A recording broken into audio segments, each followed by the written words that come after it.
Yo. Yeah, man, what's up? You're sideways. Oh, because I have to put my phone like that. If not, I can't like sit it up in the dashboard. Oh, that's cool. You're on the road now? What's going on? What did you say? Oh, are you on the road? Yeah, just driving, doing errands. Where do you live? North Richland Hills. So, hey, man, Oh.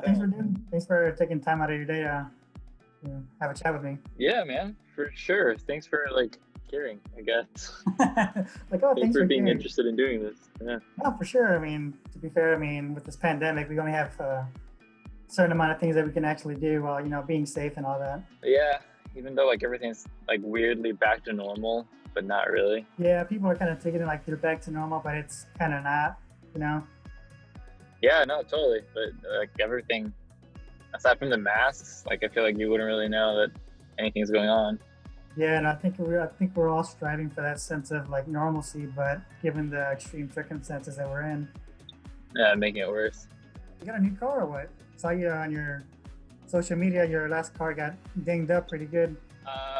Yeah, actually, I was on my way to rehearsal, and I got T-boned by this guy who ran a red light, Nice. and he like fucked my car up. And I've never been in a wreck before, Oh, 45. which is a pretty good record. Yeah, I was fine. I mean, I got a little like bruised up, but I mean, the car was like smoking and everything was smashed. And I was like trapped in the car. It was an interesting Yeah. experience. That rock star life, man. What do you expect? Yeah, man, not kidding. It's like living on the edge all the time. I mean, if you're not in an accident like at least once a month, then are you really living the life? Yeah, yeah, that's true. That's why we gotta get back to flying in airplanes, or at least I do. That puts your life a little more at risk. Yeah, of course. I mean, you're truly not alive unless you feel like your life is about to end. Exactly. You don't live until you feel like you're dying. And were you telling your bandmates like, hey guys, it's gonna be a minute. Like, what man, where you at? Oh well, got in a wreck. No, that was like literally exactly what happened. It was like, hey guys, I think I'm gonna be. I don't know if I said I was gonna be late or I'm not gonna make it. But like I never miss rehearsal. There So goes like, Nico, the diva. yeah, a lot of people say that. It's like, well, usually the singer's the one that, like doesn't show up or shows up late and he's like drunk and shit and it's like a pain to deal with. I'm like, dude, I'm the first one there, the last one out. You guys just released an album relatively a while back. How has the reception been? For the album, as far as numbers, then like, yeah, I guess it's been better than I thought it would, numbers wise. But Like the overall I reception. guess in a local sense, or what I was expecting it. Yeah, I was like, no, I mean it's been good. Like numbers wise, everything. I mean the metrics and everything. It's been definitely better than any of the previous releases we did. I mean, Flowering Boulder was fucking ridiculous. Like that shit hit like it's like 150,000, which I mean in the grand scheme of things is really nothing. But for like our second single, that's crazy. But Yeah, it's a dope song. yeah, no, it's been good. You got a overall like a good reception overall critically. The fans and the local media. I mean, yeah, we've gotten some love. I mean, all positive comments, nothing negative so far. But when I start getting hate mail, that's when I know I've made it. Yeah, That's exactly. when I When know it's a start good getting record. trolls, Yeah, like I was yeah, talking that's when. So yeah, no trolls yet. I know, like I was talking to Aaron, he was the first interview I did, and some of the people commented, I guess, on Dallas Observer on their song. He started pretty much getting hate, trolls. I'm like, damn, dude, that's when you know you made it. You're pissing people off on the regular. Yeah, that's true. Yeah, when you get some hate, but I mean, when you get some hate for something that not that doesn't make sense, but something a romantic song is not really polarizing. It's just like okay. I mean, it's not black or white. It's just a fucking song, And then if Yeah. people give you hate for that, I mean, that's like okay, like it's not necessary. There's no need for hate. So when you get hate, that's when I feel like Dude, if you got a you hate made for it. like But a if love you song, make like a political statement, I mean, that's Yeah, it's like some fucking incels or some shit like that. It's like I fucking hate love. I don't know what it is, but I fucking hate it. And I fucking hate you for talking about it. I know, unless you go like strictly like very misogynistic, like oh, very like 50s, like a woman should know her place type of love song. Then all right, I can see that. Yeah, yeah. Especially with like conservatives. Yeah, Like this song says that the woman like was chilling in the living room. That's so fucking wrong. I know. You should be in the kitchen. I know, like the good That's old, fucked up. Yeah. Like, I can see conservatives being like, back when America was great, but that's neither here nor there. yeah. As well, as far as the album goes, how did you guys decide on the track list and like how many tracks were gonna go on this for y'all's debut?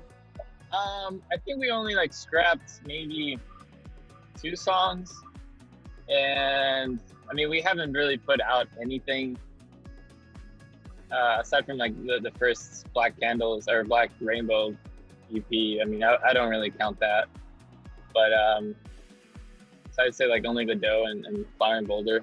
And then we just recorded a couple more songs and we are like, all right guys, like we need to, we've been in a band for fucking like what, 4 years, and there's bands that have been together for like 3 months and they have like 6 albums out. We've For been real, right? together like 4 years and we have 2 singles. So we just like put bundle some stuff together and like, this is the record. Oh, for sure. I mean, to be fair, I mean, when you guys live like actual everyday lives, like the 9 to 5, it's kind of hard to like make the band a full-time thing.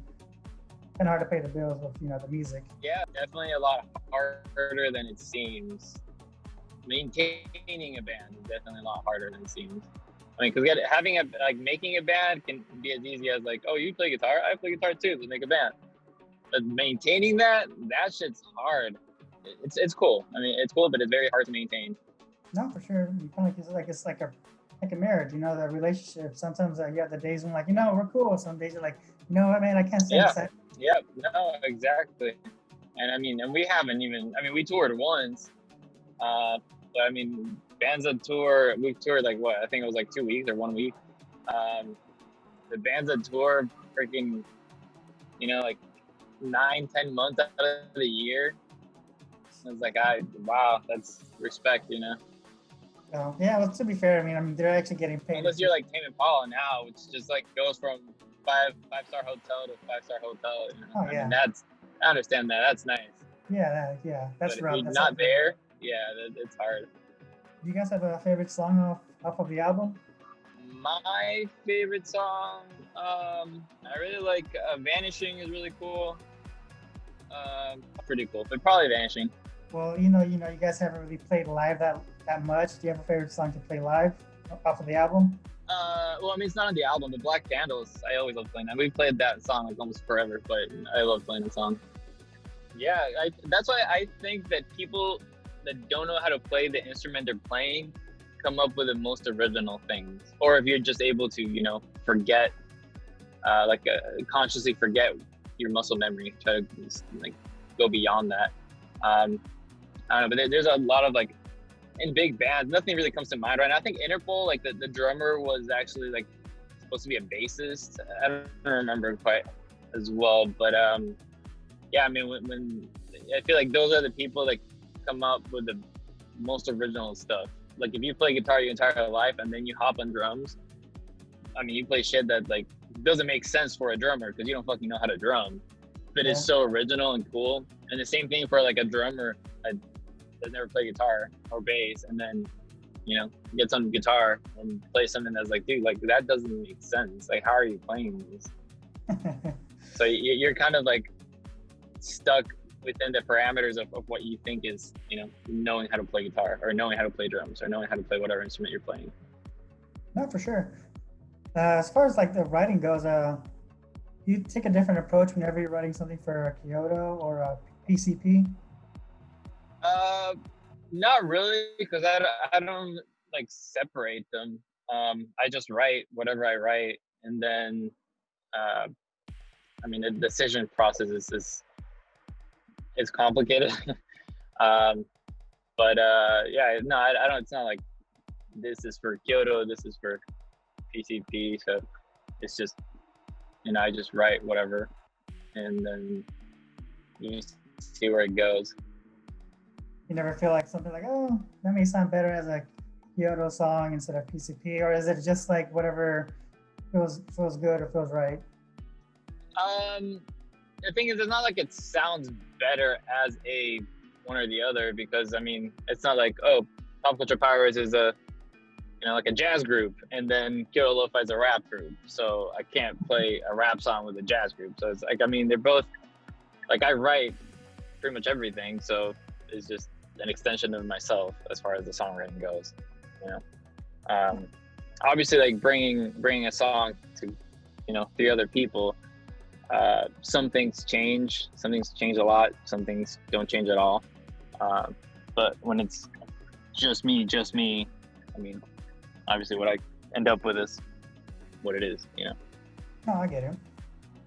That's funny. Like most people would know you from Kyoto first, but like I think I started listening to PCP first, and then like, oh, it's like this is the dude from that other band. Like, okay, because I heard of Kyoto first, but then I actually like went out of my way to listen to PCP first. Yeah, I feel that's a cool way to get into it. Yeah, I normally do. Because the Pop Culture Pirates thing is more lo-fi, more DIY. Yeah, it's weird. It's like most of the times I get into bands kind of late, so I generally listen to their newer stuff first, and I go backwards, and then it kind of makes me feel like I'm not in that whole box where I'm like, oh, I like the old stuff better. It's not the same, So I'm like have like different flavors how they sound like. Right. So I always like going backwards. Yeah. No, that makes sense. Yeah, it's definitely happened to me a couple of times. Like I feel like with Tame Impala, that happened to me. Like you hear the new stuff and then you go backwards. Yeah, especially like when like I like to listen to we mentioned Portugal the Man. I started listening to like some of their stuff. I'm like, okay, but then I went back. I'm like, oh my god, these guys are amazing. Yeah, although it's like the first album that I'm like, it's whatever. But everything other than that, I was like, fire. Portugal the Man is fucking amazing. Yeah, they have one album. Honestly, Evil Friends is fucking fantastic. The other one, fuck, I don't remember. And then In the Mountain in the Clouds, I don't remember. But that album. Yeah. Yeah, I fucking love that album, dude. That album's amazing. I don't quite remember, but yeah, man, it's just so freaking good. And his voice, he's just, dude, fucking mind blowing. I know, it's like whenever you like listen to certain bands, I'm like, damn, man, I want to write something like that, but not exactly copy. But it's like, just like the level of writing is so good. It's like, damn, how can I get to that sort of level? Yeah, no, that happens to me freaking every day. Yeah, it's kind of not sad, but like, damn, I'm so limited. Wait, it doesn't fall. I hope that works. All right, cool. But from the reflection from the sun, it looks like. But no, yeah, like what? Like you look because of the reflection on your glasses, it looks like you're an anime character. It's just like shining on your glasses. You can't see. Oh, when they lift the freaking like. Yeah. Yeah, they're like. Yeah. Yeah. It's like in the anime scenes where they're fighting like the evil boss fighting an army, and then he just goes like this, and everybody drops dead. I know. So I try not to watch it, to be honest. It's like there's a lot of cool stuff out there, but I'm like they ask like, oh, did you watch this? Did you watch that? I'm like no, honestly, I try not to watch it because I hate like the typical anime like motifs that they do where they're like flying in the air at supersonic speed. In reality, they barely jump like maybe 5 feet in the air. Right. Yeah. I don't know. I love it. I don't really watch it that much. Like I love Naruto. I like skipped a bunch of episodes because like I don't have time to freaking watch every single episode. I think I like that one. One Punch Man is pretty cool. There's a couple of them. Yeah, like my nephew's always like, oh, like Uncle, you gotta watch Naruto. I'm like no, man. There's like 700 and some episodes. I'm like, that's gonna be enough for me, dog. Yeah. Like I just turned whatever 20, 26, 27. Like I don't have another 20 years to fucking waste watching this show. No, that's ridiculous. Yeah, I don't know. I mean, I did like Death Note. So Yeah, with I've actually watched. yeah, Death Note is like a classic. That one's for sure like a classic. They're trying to get into it. I asked Aaron this, so I might as well ask you just to kind of make this an ongoing thing. What are the chances of a Kyoto covering Creed? Covering Creed? Yeah. I mean, we usually warm up playing with arms wide open, so I'd say it's pretty high. Ah, damn, I'm missing out, man. I gotta hear that Kyoto cover. Yeah, we're gonna do that. We're gonna do it on the OnlyFans, and I mean, it'll probably be private content on the OnlyFans. So. Ah, man, I guess I gotta subscribe. Yeah, you might have to, man. Yeah. No, I mean, it's true. That alone is worth the price of admission. Yeah. No kidding. Man, I feel. I mean, like even like with Aaron, he's like, oh man, it's like that'll probably have to be like like a performance just for like me kind of thing. I'm like, oh, I'll be alright with that. As long as I get to hear, that'd be great. A sub-Sahara version of a Creed song, that'd be great. Gee, anybody covering a Creed song would be great. Yeah, I mean, except Creed. Creed should not cover Creed songs. I don't know. I mean, I loved Creed growing up, so Mark Tremonti is one of my favorite guitarists. I mean, he also bridge, so I can see why people, don't like Creed, but honestly, I don't have any history, and I don't have any background from him, but I feel like I just like subconsciously jumped in the Creed hate bandwagon. Like that and Nickelback. But I mean, there's some melodies that I like. Yeah, exactly. It's like I don't even fucking know what Nickelback sounds like, but I fucking hate them. It's like, why do I hate them? Because I don't know. I feel like I should. I'm like, because the internet told me to. Yeah, and so does fucking all French people. Did you hear about that? They played and people went there just to like boo them off the stage or some shit like that. It's like that's such a fucking shitty thing to do, but that's fucking funny. I don't know. It's kind of with a lot of things, like you just hear what other people say, then you're like, oh, like yeah, I hate them too, but it is what it is, I guess. Yeah, I feel like it's just it became an ongoing joke, kind of like believing or saying that Marilyn Manson like took out his ribs so he could suck his own dick. I know. I was like, yeah. It's like that's handed down from generation. That fact is handed down from generation to generation. So that is a fact, regardless of if it's true or not. That is a fact. I know it's pretty much fact. Yeah. Speaking of other than Creed, is there anything Kyoto or PCP is likely to cover? I honestly don't really like covers. I don't really like doing covers. And at the beginning of the band, we kind of did like a no cover rule. But I think we covered like Interpol. We covered the Hives. We covered the Strokes. I think that's all we covered. I think we were gonna cover Arctic Monkeys, but we didn't. But yeah, that's where we're at. I mean, I'd love to cover. I mean, I'd rather not cover something, but if we had to and it was a choice, like I'd rather cover like a kind of like a B-side, not like the main hit. Oh, kind of like a deep track. Yeah,